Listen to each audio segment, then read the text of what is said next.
حاشر پتہ کرو اس کے بارے میں، مجھے سارا بایو ڈیٹا چاہیے۔ وہ لاپرواہی سے کہتا، میری اجازت کے بغیر ڈیل فائل کرنے کی ہمت کیسے ہوئی تمہاری؟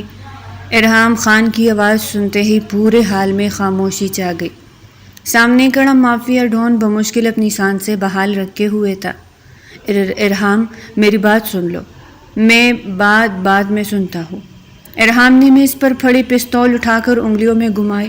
پہلے حساب لیتا ہوں، میں نے دھوکہ نہیں دیا، جھوٹ بولنے کی عادت ابھی تک گئی نہیں تمہاری۔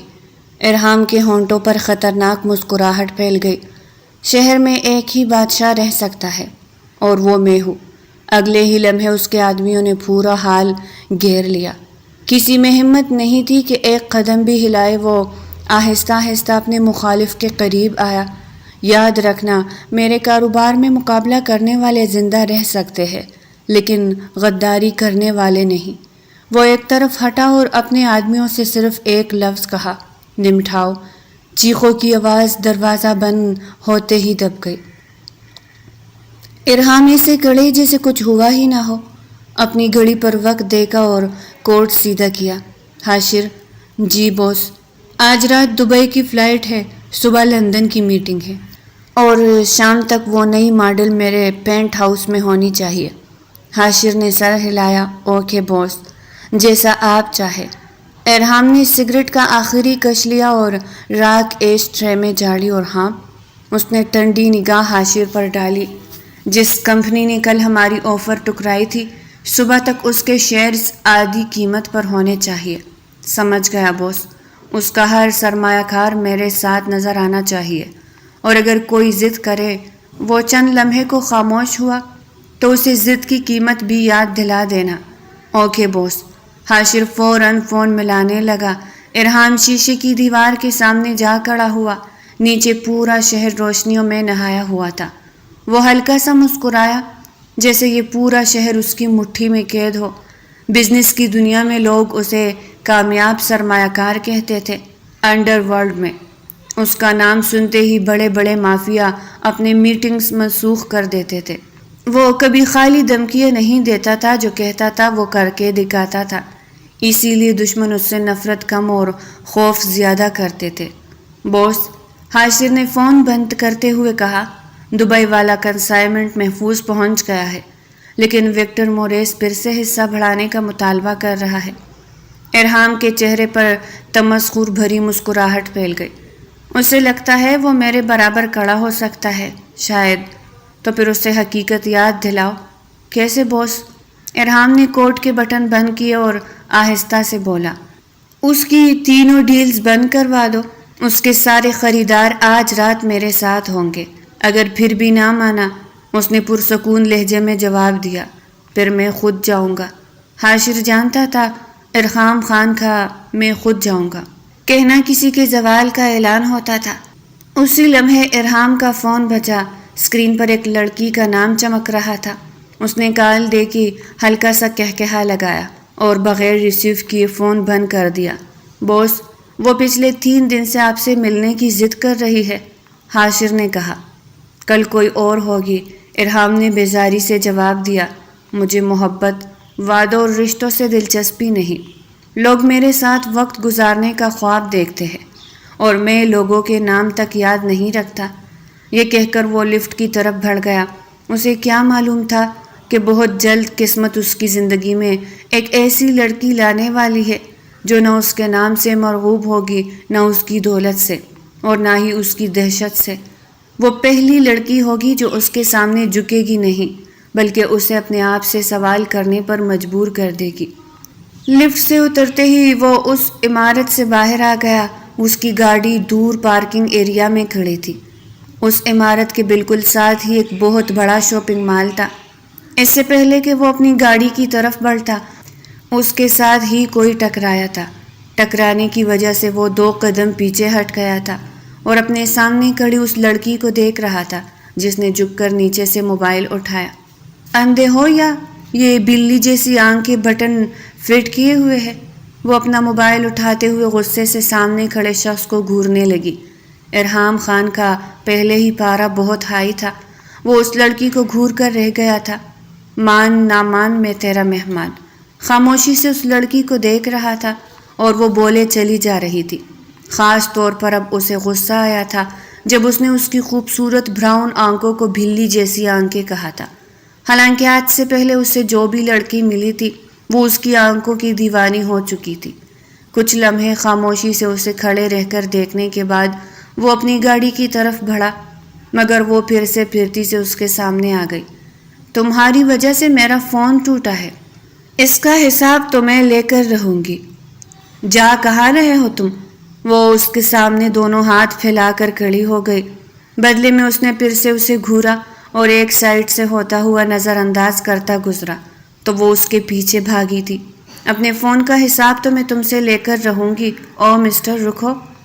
اور اس سے پہلے کہ وہ مزید آگے بڑھتی، سامنے سے آتے ہوئے اس کے 2 گارڈز کو دیکھ کر اس کی بولتی بند ہو گئی تھی۔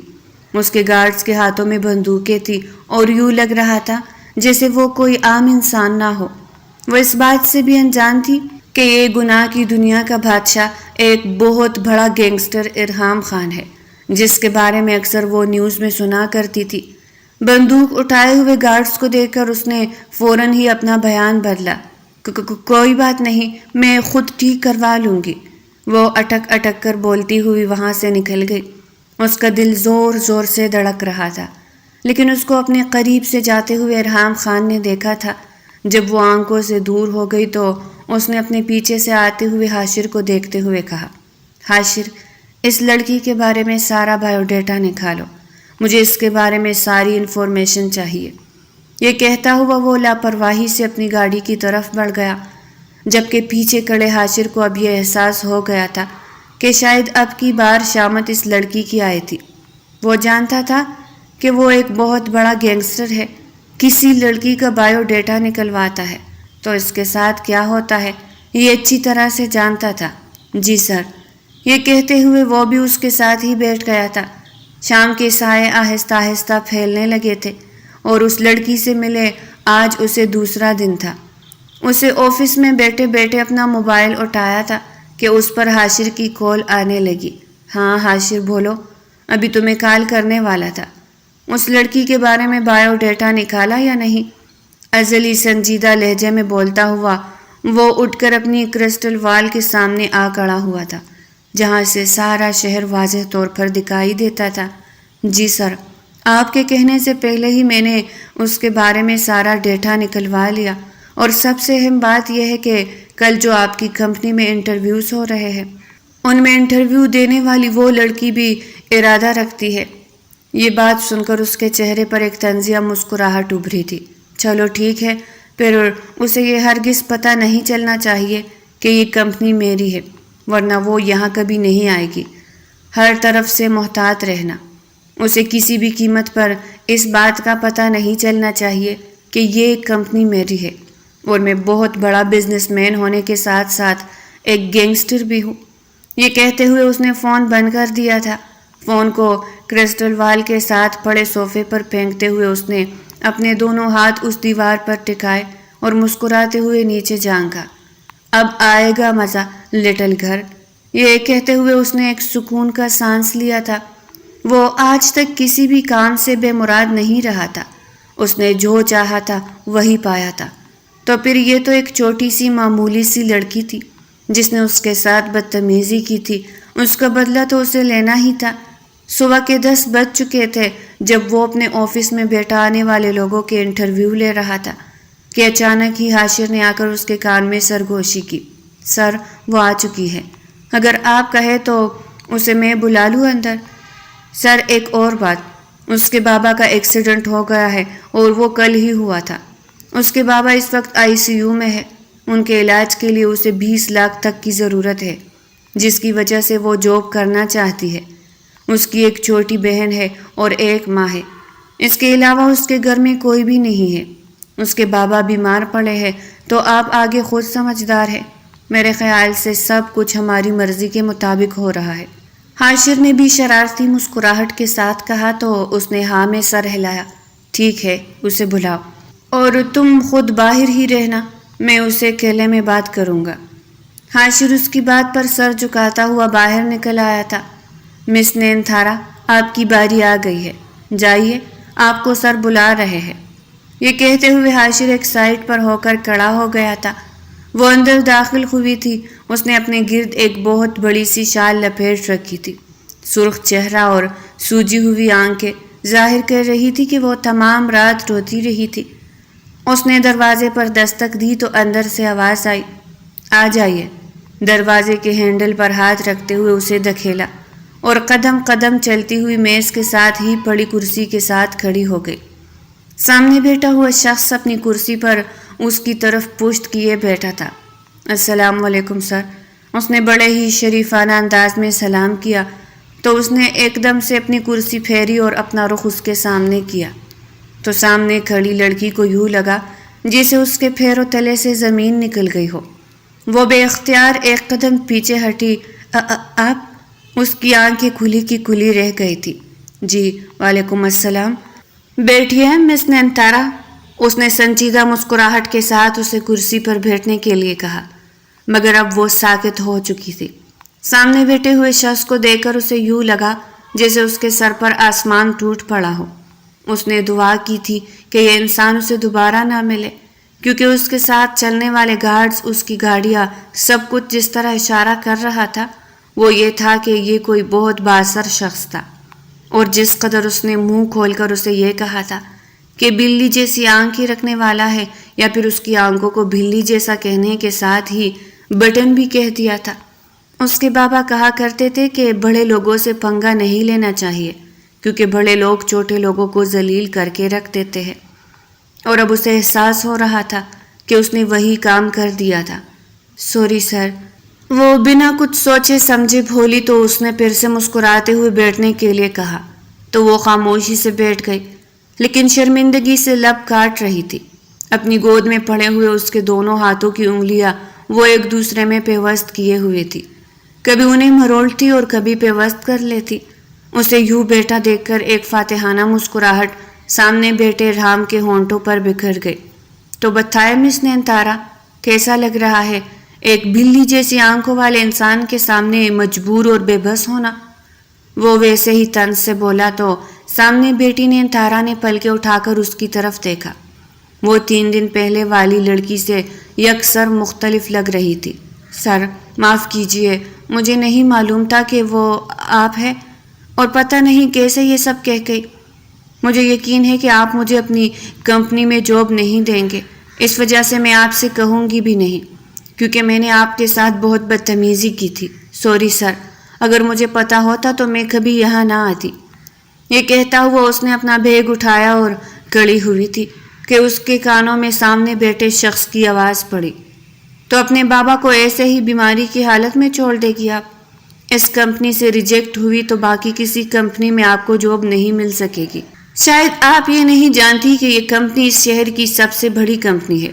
جتنی سیلری آپ کو یہاں 1 مہینے کی مل سکتی ہے، باقی کمپنیوں میں آپ کو 1 سال میں بھی اتنی تنخواہ نہیں ملے گی۔ اور سب سے بڑی بات، میرے پاس آپ کے لیے ایک خصوصی آفر ہے۔ میں جانتا ہوں کہ آپ کے بابا اس وقت ہسپتال میں بہت سیریس کنڈیشن میں موجود ہے، اور میں یہ بھی جانتا ہوں کہ آپ اپنے بابا کے لیے نوکری کرنا چاہتی ہے، تو اس وجہ سے شاید میں ہی آپ کی مدد کر سکتا ہوں اس پورے شہر میں۔ اس نے فاتحانہ مسکراہٹ اس کی طرف اچالتے ہوئے کہا تو وہ حیرانگی سے اسے دیکھنے لگی، پھر سے اسی کرسی پر براجمان ہو گئی۔ آپ کو کیسے پتا کہ میرے بابا بہت سیریس کنڈیشن میں ہے؟ وہ سوالیہ نظروں سے اسے دیکھ رہی تھی۔ ہمارے بزنس میں جو بھی یہاں پر انٹرویو دینے کے لیے آتا ہے، ہم سب سے پہلے اس کا بیک گراؤنڈ چیک کرتے ہیں۔ ہم یہ چیک کرتے ہیں کہ آنے والا انسان جو ہے وہ واقعی میں جاب کا مستحق ہے یا نہیں۔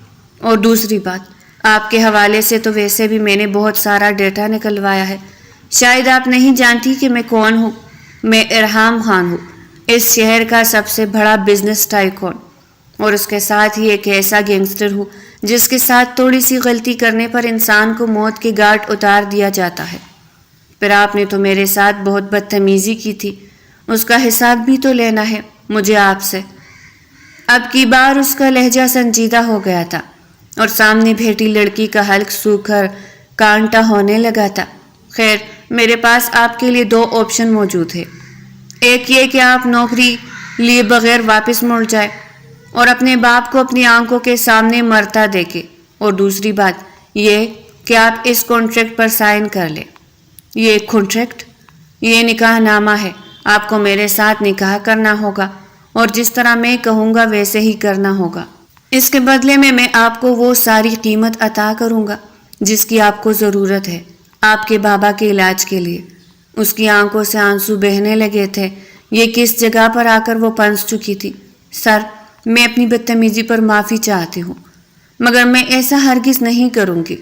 اس نے سامنے پڑے کاغذ کو دیکھتے ہی ہاتھ پیچھے کھینچ لیا۔ سوچ لو مس نینتھارا، اسی میں ہی آپ کی بھلائی ہے۔ یہ تو آپ شکر منائے کہ میں نے آپ کو یہ نکاح نامے کی آفر کی ہے، ورنہ آپ جیسی کئی لڑکیاں ایسی تھی جنہیں میں نے بغیر نکاح کے ہی استعمال کیا۔ اگر آپ ایسا نہیں کرے گی تو زبردستی مجھے وہی کام کرنا پڑے گا۔ اب کی بار وہ سخت لہجے میں بولا تو اس کا دل زور زور سے دھڑکنے لگا۔ اسے اپنی پچھلی زندگی کے بارے میں یاد آنے لگا۔ اس کے بابا خلیل احمد ایک سرکاری اسکول ٹیچر تھے۔ زندگی لگا کر انہوں نے عزت جمع کی تھی۔ اس کی والدہ گھر میں رہ کر کام کرتی تھی، سلائی کڑھائی کا کام بھی کرتی تھی۔ اس کے بابا کے ساتھ گھر کا گزارا کرنے میں ان کی امی نے بہت تعاون کیا تھا۔ گھر میں یہ کام کر کے وہ کچھ پیسے کما لیتی تھی اور کچھ بابا نوکری کر کے پیسے کما لیتے تھے اور ان دونوں کی پرورش اور پڑھائی پر خرچ کرتے تھے۔ بچپن سے ہی وہ اپنے ماں باپ کو یوں محنت کرتے دیکھتی آئی تھی، لیکن اس کے بابا ایک سلجھے ہوئے انسان تھے۔ وہ اردو ٹیچر تھے اور ہر وقت انہیں بہت اچھی اچھی باتیں سکھایا کرتے تھے۔ اپنے بابا سے سیکھ کر ہی اس نے آگے پڑھائی کرنا شروع کی تھی۔ اس کے بابا کا خواب تھا کہ وہ پڑھ لکھ کر اپنا نام روشن کرے۔ اس کے بابا کا خواب تھا کہ وہ پڑھ لکھ کر اپنا نام روشن کرے، کسی اونچی پوسٹ پر کام کرے اور اس کی پڑھائی پر جتنا پیسہ آتا تھا وہ لگاتے چلے جاتے تھے۔ بچپن سے ہی اس کی نسبت اس کے پھپھو کے بیٹے کے ساتھ طے شدہ تھی۔ غفران سخت طبیعت کا مالک تھا۔ شروع سے ہی اسے نینتھارا کا پڑھنا بالکل پسند نہیں تھا، لیکن اپنے ماموں کے شوق کو دیکھ کر وہ خاموش ہو گیا تھا، مگر وقتاً فوقتاً وہ نینتھارا کو کافی ٹارچر بھی کرتا تھا۔ بچپن سے لے کر جوان ہونے تک اس نے غفران کا نام ہی اپنے نام کے ساتھ سنا تھا۔ یہی وجہ تھی کہ وہ اپنے دل میں اس کے لیے ایک نرم گوشہ پیدا کر چکی تھی۔ دوسری طرف اس کی پھپھو بھی اس کے پڑھنے لکھنے اور اس کے آزاد خیال ہونے پر کافی جلی بھونی رہتی تھی۔ اس کی چھوٹی بہن خالہ کے بیٹے کے ساتھ منگنی شدہ تھی۔ گھر میں سب کچھ بہت خوبصورت چل رہا تھا۔ ماں باپ نے ان کی ہر خواہش پوری کی تھی، مگر کچھ عرصے سے ان کی ہنستی بستی زندگی جیسے طوفان کی زد میں آ چکی تھی۔ 3 دن پہلے وہ اس شخص کے ساتھ بدتمیزی پر اتر آئی تھی۔ معذرت کرنے کے بعد وہ ہلکی پھلکی ہو گئی تھی۔ اس سے لگا تھا کہ شاید وہ شخص اسے کچھ نہیں کہے گا، مگر شاید یہ اس کی بھول تھی۔ تب سے لے کر وہ کافی پریشان تھی۔ دوسرے روز اس کے بابا کا ایکسیڈنٹ ہو گیا تھا اور وہ ICU میں تھے۔ ڈاکٹرز نے کہا تھا کہ ان کے علاج کے لیے 20 لاکھ سے زائد کا خرچہ آئے گا۔ اگر وہ پورے نہ کر پائے تو اس کے بابا کی جان بھی جا سکتی تھی۔ اس کے لیے اس کے پاس 24 گھنٹے کا وقت تھا اور اسے کیسے بھی کر کے یہ پیسے جمع کروانے تھے۔ اس نے غفران کو کال کی تھی، مگر غفران نے یہی کہا تھا کہ اس کے پاس پیسے نہیں ہیں اور اس وقت وہ شہر میں بھی نہیں تھا۔ اس کے لیے بہترین آپشن یہی تھا کہ وہ آج کہیں پر نوکری کے لیے اپلائی کرے اور وہاں سے کچھ لون لے لے اور پھر اس کے بعد کچھ جاننے والوں سے قرض کی رقم لے گی اور پھر دیکھتے ہی دیکھتے وہ قرض چکا دے گی۔ اس کے بابا کا علاج ہو جائے گا۔ چھوٹی بہن ابھی پڑھائی کر رہی تھی، جبکہ امی بابا کے ایکسیڈنٹ کی وجہ سے بہت صدمے میں تھی۔ انہیں کچھ سمجھ نہیں آ رہا تھا۔ اب سوائے اس کے اور کوئی بھی گھر میں ایسا نہیں تھا جسے یہ خرچے سنبھالنے تھے۔ ایک ایک کر کے سارے رشتہ داروں کو اس نے منہ موڑتے ہوئے دیکھا تھا۔ سب کے سامنے ہاتھ پھیلانا اسے بالکل بھی اچھا نہیں لگ رہا تھا۔ تو یہی سب سے بہتر حل تھا کہ وہ نوکری تلاش کرے اور پھر بینک سے لون لے لے۔ وہ اسی غرض سے اس نوکری کی تلاش میں آئی تھی، مگر یہاں پر اس کے سامنے ایک ایسی شرط رکھ دی گئی تھی جس نے اس کے پیروں تلے سے زمین کھینچ لی تھی۔ سامنے بیٹھے ہوئے شخص نے اپنی وہی بلی جیسی آنکھیں چپکاتے ہوئے ایک فاتحانہ مسکراہٹ سے کہا، لیکن اس نے کہا کہ میں کسی کو بھی پتہ نہیں چلنے دوں گا. تمہیں میرے ساتھ چلنا ہوگا, میرے گھر میں بھی رہنا ہوگا, اور کسی کو یہ بھی نہیں بتانا ہوگا کہ تم میری بیوی ہو. اس کے بدلے میں تمہارے بابا کا علاج کرواؤں گا. وہ یہ سب کچھ چھوڑ کر جانے لگی تو پھر سے اسے بابا کا خیال آیا تھا. اگر وہ اس وقت ان پیپرز پر سائن نہ کرے گی تو اس کے بابا اس دنیا سے چلے جائیں گے. اس کے لیے بہترین آپشن یہی تھا. لیکن ایک بار پھر سے اسے غفران کا خیال آیا تھا. اس کے ہاتھ لرزے تھے تاکہ وہ موبائل اٹھا سکے, مگر یہاں موبائل اٹھانے کی پرمیشن نہیں تھی. مس نینتارا, بیٹی سوچ کیا رہی ہو؟ سائن کرے اور معاملہ ختم کرے. وہ اب سنجیدہ ہو چکا تھا. اگر اس بارے میں غفران کو پتہ چل گیا تو پھر کیا ہوگا؟ سب کچھ الٹ پلٹ ہو جائے گا. کم از کم وہ اس بارے میں اپنی ماں سے تو ڈسکشن کر سکتی تھی. اس نے کچھ کہنے کے لیے منہ کھولا جب سامنے بیٹھے شخص نے پھر سے کہا, میں آپ کو ہرگز اس بات کی اجازت نہیں دوں گا کہ آپ کسی کے ساتھ مشورہ کرتی پھرے. اگر آپ کو یہ فیصلہ لینا ہے تو ابھی کے ابھی لے, اور خبردار اس نکاح کے بارے میں آپ نے کسی سے کوئی ذکر نہیں کرنا, ورنہ میں ڈیل ختم کر دوں گا اور آپ کے بابا کے علاج کے لیے پیسے بھی نہیں دوں گا. اس نے ایک لمبی سانس خارج کرتے ہوئے کہا تو سامنے بیٹھی نینتارا نے کچھ سوچتے ہوئے پین اٹھایا اور سامنے پڑے کاغذ پر سائن کر دیے. سائن کرتے ہوئے اسے یوں لگا جیسے اس نے اپنی ساری زندگی کا سرمایہ ایک پل میں ہی ختم کر دیا ہو. اسے غصہ آنے لگا تھا. سامنے بیٹھے ہوئے شخص کو دیکھ کر آج اس پر غصہ آنے لگا تھا. اس کا دل چاہ رہا تھا کہ وہ اس شخص کا سر پھوڑ دے, مگر اس وقت غنیمت یہی تھا کہ اس شخص نے اس کے باپ کے علاج کے لیے پیسے دیے تھے, سو وہ اس کا محسن تھا. سائن کرتے ہوئے اس نے نم آنکھوں کے ساتھ سر اٹھا کر سامنے بیٹھے شخص کو دیکھا تو اس کے ہونٹوں پر پھر سے فاتحانہ مسکراہٹ دوڑ آئی تھی. سمجھدار ہو تم, تمہیں یہ اچھے سے معلوم ہے کہ اپنے گھر والوں کو بچانے کے لیے صحیح وقت پر صحیح فیصلہ لینا کتنا ضروری ہوتا ہے. خیر, اب تمہیں میں حقیقت بتاتا ہوں.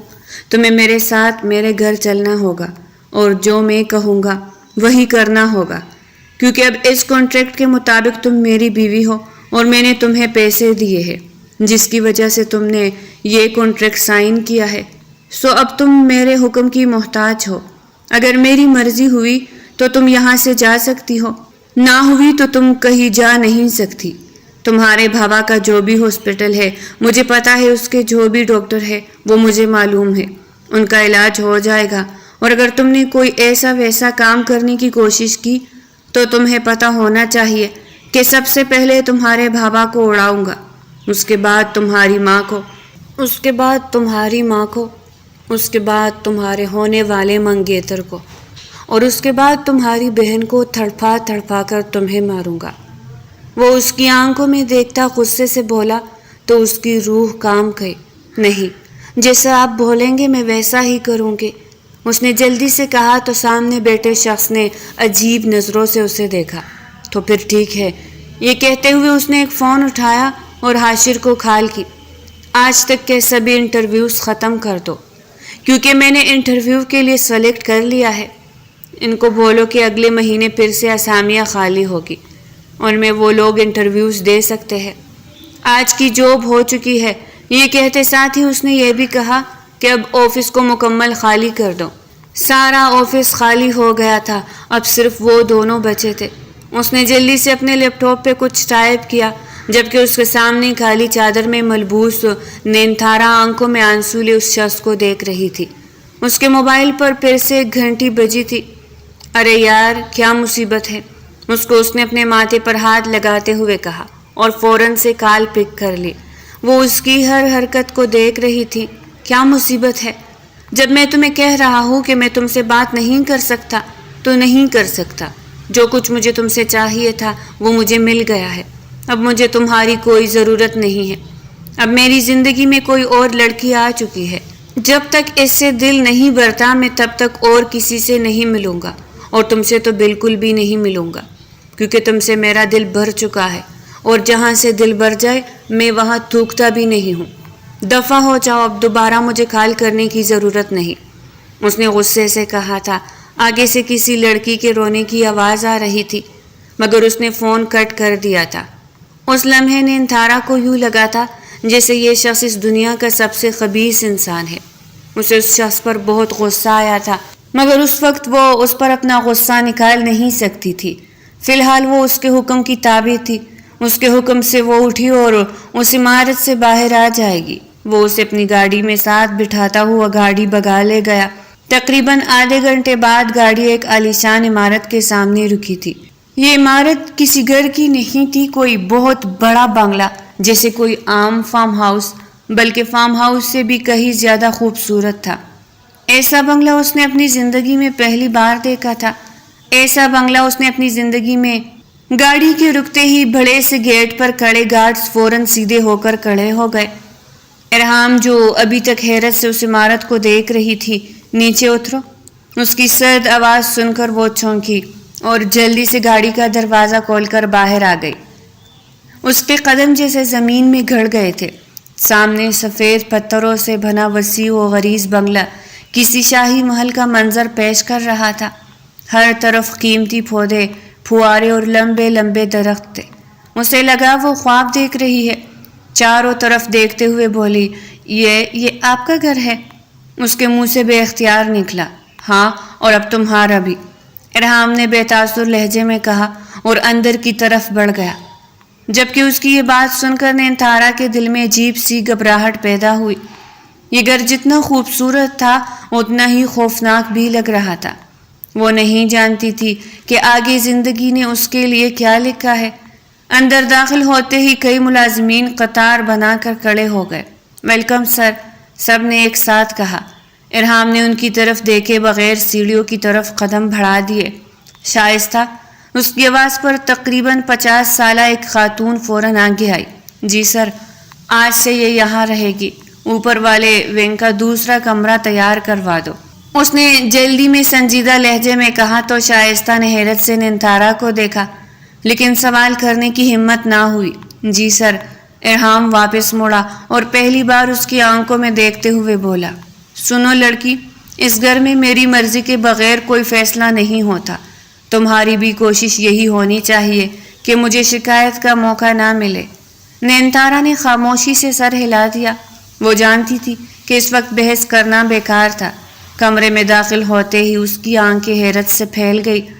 اتنا بڑا کمرہ، یہ تو شاید ان کے پورے گھر سے بھی بڑا تھا۔ ایسے کمرے، ایسے گھر تو اس نے صرف فلموں اور ڈراموں میں دیکھے تھے، اب حقیقت میں دیکھ رہی تھی تو یقین نہیں آ رہا تھا۔ بڑا سا بیڈ، خوبصورت پردے، شیشے کی الماریاں اور بالکنی سے دکھائی دیتا پورا باغ، یہ سب اسے بہت اچھا لگ رہا تھا۔ یہ گھر کسی جنت سے کم نہیں تھا، مگر اس آسائش کے باوجود اسے ایسا لگ رہا تھا جیسے اسے کسی سنہری پنجرے میں بند کر دیا گیا ہو۔ دروازہ بند ہوتے ہی وہ بیڈ پر بیٹھ گئے۔ اس کے ساتھ جو کچھ ہوا تھا اس نے پھر سے اس کا دماغ گما دیا تھا۔ اس کے ہاتھ پھر سے کانپنے لگے تھے۔ اگلے ہی لمحے اس نے اپنے بابا کا خیال کیا، یا اللہ، بس بابا ٹھیک ہو جائے۔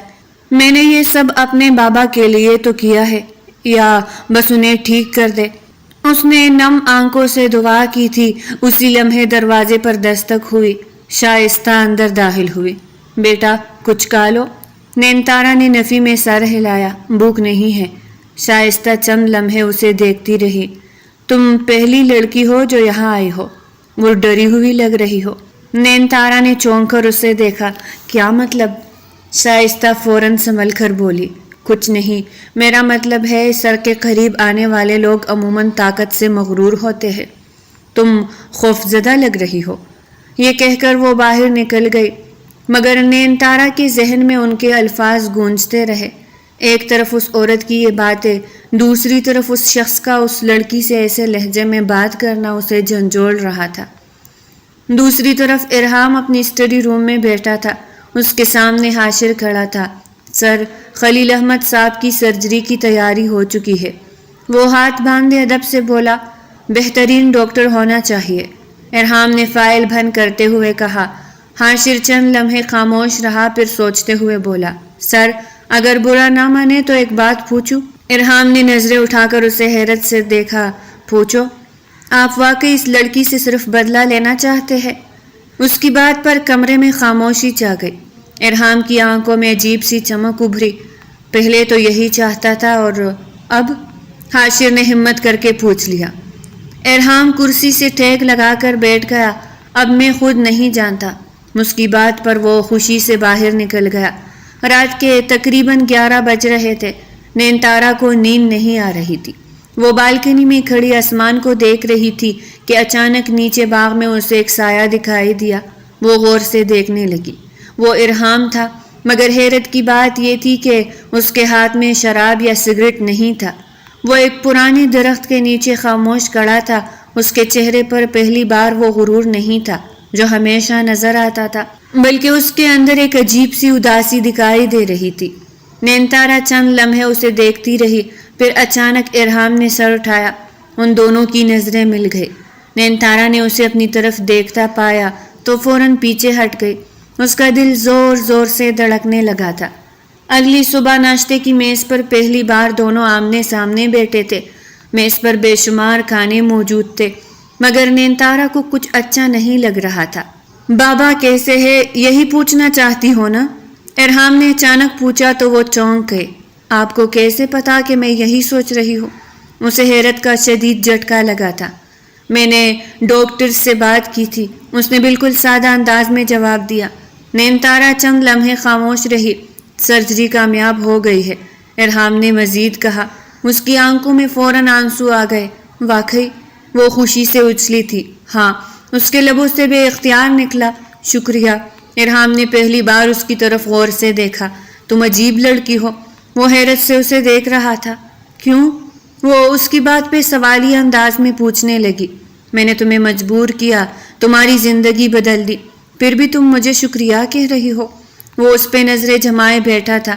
اسے سمجھ ہی نہ آیا کہ کیا جواب دے۔ نینتارا نے نظریں جھکا لی۔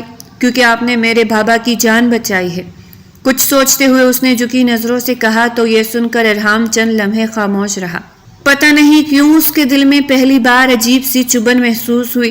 اسی وقت شہر کے دوسرے حصے میں غفران ہسپتال کے باہر کھڑا تھا۔ اسے کچھ سمجھ نہیں آ رہا تھا۔ نینتارا اس سے دور دور کیوں ہو گئی تھی، اور سب سے بڑی بات، خلیل احمد کے علاج کے لیے اتنے پیسے آئے کہاں سے تھے؟ اس نے جیب سے موبائل نکالا۔ مجھے پتہ کرنا ہوگا کہ آخر چل کیا رہا ہے۔ اسے اندازہ نہیں تھا کہ وہ جس راز کے قریب جا رہا ہے وہ اس کی پوری زندگی بدلنے والا تھا۔ ادھر نینتارا اپنے کمرے میں واپس آ چکی تھی۔ بابا کی کامیاب سرجری کی خبر سن کر اس کے دل کا ایک بوجھ ضرور ہلکا ہوا تھا، لیکن دوسرا بوجھ پہلے سے کہیں زیادہ بھاری ہو چکا تھا۔ وہ بالکنی میں کھڑی باغ کی طرف دیکھ رہی تھی جب دروازے پر دستک ہوئی۔ اندر آ جائیے۔ شائستہ بیگم اندر داخل ہوئی۔ بیٹا، سر نے کہا ہے کہ رات کا کھانا نیچے ڈائننگ ہال میں کھایا جائے گا۔ نینتارا نے ہلکے سے سر ہلایا۔ شائستہ چند لمحے اسے دیکھتی رہی۔ ڈرو مت۔ نینتارا چونک کر ان کی طرف دیکھنے لگی۔ میں تو نہیں ڈر رہی، اس نے چونک کر کہا۔ جھوٹ بول رہی ہو۔ شائستہ کے لہجے میں نرمی تھی۔ تمہاری آنکھیں بتا رہی ہے کہ تم بہت خوفزدہ ہو۔ وہ ایک عمر رسیدہ خاتون تھی جو غالباً اس کی ماں کی عمر کی تھی۔ دنیا دیکھ چکی تھی اور اسی لیے شاید وہ چہرے پڑھ لیتی تھی۔ نینتارا نے نظریں جھکا لی۔ کچھ خوف ایسے ہوتے ہیں جن سے بھاگا نہیں جا سکتا۔ یہ کہہ کر وہ خاموش ہو گئی۔ شائستہ بھی مزید کچھ کہے بغیر کمرے سے نکل گئی، جبکہ وہ خالی نظروں سے دروازے کو دیکھ کر رہ گئی جہاں سے وہ غائب ہوئی تھی۔ رات کے کھانے پر پہلی بار وہ اتنی دیر ارحام کے سامنے بیٹھی تھی۔ میز پر ہر قسم کا کھانا موجود تھا، لیکن دونوں کے درمیان عجیب سی خاموشی تھی۔ کھانا کھاؤ، ارحام نے سرد لہجے میں کہا۔ بھوک نہیں ہے، اس نے پلیٹ کی طرف دیکھتے ہوئے کہا۔ یہ کوئی آپشن نہیں، اس نے فوراً جواب دیا۔ نینتارا کو بے حد غصہ آیا۔ وہ اسے حکم پہ حکم دیتا ہے، بات کو رد کرتا جاتا تھا۔ آپ ہر بات حکم کے انداز میں کیوں کرتے ہیں؟ یہ پہلا موقع تھا جب اس نے اس کی آنکھوں میں دیکھ کر بات کی تھی۔ ارحام چند لمحے خاموش رہا، کیونکہ لوگ درخواستوں کی زبان نہیں سمجھتے۔ وہ سنجیدہ لہجے میں بولا، یا شاید آپ نے کبھی کسی سے محبت سے بات ہی نہیں کی۔ نینتارا کے منہ سے بے اختیار نکلا۔ چند لمحوں کے لیے پورا حال خاموش ہو گیا۔ حاشر جو دور کھڑا تھا اس نے بھی چونک کر نینتارا کو دیکھا۔ ارحام کی آنکھوں میں ایک عجیب سی چمک ابھری، مگر اس نے کچھ نہیں کہا۔ کھانا کھاؤ، اس نے دوبارہ وہی جملہ دہرایا۔ وہ خاموشی سے کھانے لگی۔ کھانا کھانے کے بعد دونوں اپنے کمروں میں گئے۔ رات تقریباً 2 بجے نینتارا کی آنکھ کھل گئی۔ اسے پیاس لگ رہی تھی۔ وہ پانی لینے کے لیے کمرے سے باہر نکلی تو نیچے سے آوازیں آنے لگی۔ تجسس میں وہ سیڑھیوں کی طرف بڑھی۔ نیچے ہال کے کونے میں ارحام کھڑا تھا۔ اس کے سامنے 2 آدمی ایک شخص کو پکڑے ہوئے تھے۔ وہ شخص بری طرح زخمی تھا۔ نینتارا کا دل دھک سے رہ گیا۔ سر، یہی آدمی ہے، ایک گارڈ بولا۔ اسی نے پولیس کو خبر دی تھی۔ ارحام خاموشی سے اسے دیکھتا رہا۔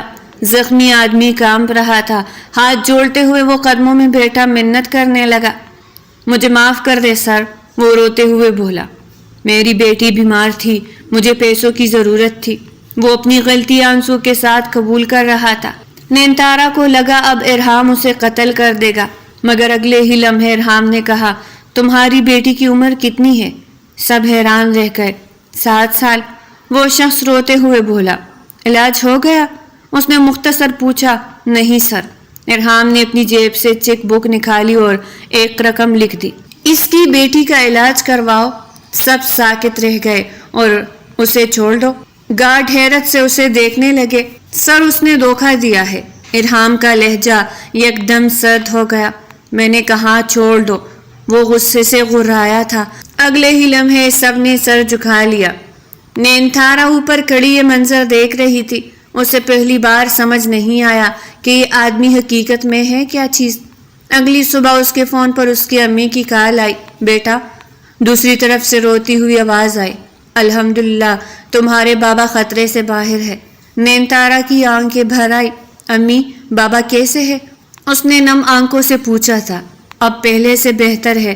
دونوں ماں بیٹی کچھ دیر بات کرتی رہی۔ نینتارا بار بار خود کو روکتی رہی کہ نکاح کا سچ نہ بتا دے۔ کال ختم ہوئی تو اس نے دیکھا دروازے پر ارحام کھڑا تھا۔ پتہ نہیں وہ کب سے وہاں موجود تھا۔ جھوٹ بولنا مشکل ہوتا ہے نا؟ اس نے سینے پہ ہاتھ باندھے کہا تو نینتارا کے ہاتھ کام گئے۔ آپ کیا کہنا چاہتے ہیں؟ اس نے کچھ کوچتے ہوئے کہا۔ کچھ نہیں، لمبی سانس لیتا ہوا کہتا وہ اندر آیا اور ایک فائل اس کے سامنے رکھ دی۔ یہ تمہارے بابا کے علاج کی مکمل رپورٹ ہے۔ اس کے چہرے کے سرد تاثرات غائب تھے۔ نینتارا نے حیرت سے فائل کھولی۔ ہر چیز بہترین تھی۔ شہر کے سب سے مہنگے ڈاکٹر، بہترین دوائی اور خصوصی کمرہ۔ اس نے بے اختیار ارحام کی طرف دیکھا۔ آپ نے یہ سب کیوں کیا؟ وہ آنکھیں پھاڑے کبھی اس کو دیکھتی کبھی فائل کو۔ ارحام چند لمحے خاموش رہا۔ کیونکہ میں نے وعدہ کیا تھا، اس نے گہرا سانس لیتے ہوئے کہا۔ صرف وعدے کی وجہ سے؟ نینتارا کے سوال پر اس کے چہرے کے تاثرات بدل گئے۔ میرے بارے میں زیادہ جاننے کی کوشش مت کرو، وہ سرد لہجے میں بولا اور کمرے سے نکل گیا۔ مگر اس بار نینتارا کے دل میں پہلے جیسا خوف نہیں تھا۔ بس ایک سوال اس کے دماغ میں گردش کر رہا تھا، بہت بڑا سوال کہ آخر یہ شخص واقعی ہے کون؟ ایک ظالم گینگسٹر یا ایسا انسان جو اپنے اندر کسی گہرے زخم کو چھپا کر بیٹھا ہے؟ اور شاید پہلی بار نینتارا نے محسوس کیا کہ اس کہانی کی حقیقت وہ نہیں تھی جو اسے شروع میں دکھائی دی تھی۔ اگلے چند دن نینتارا کے لیے عجیب کشمکش میں گزرے۔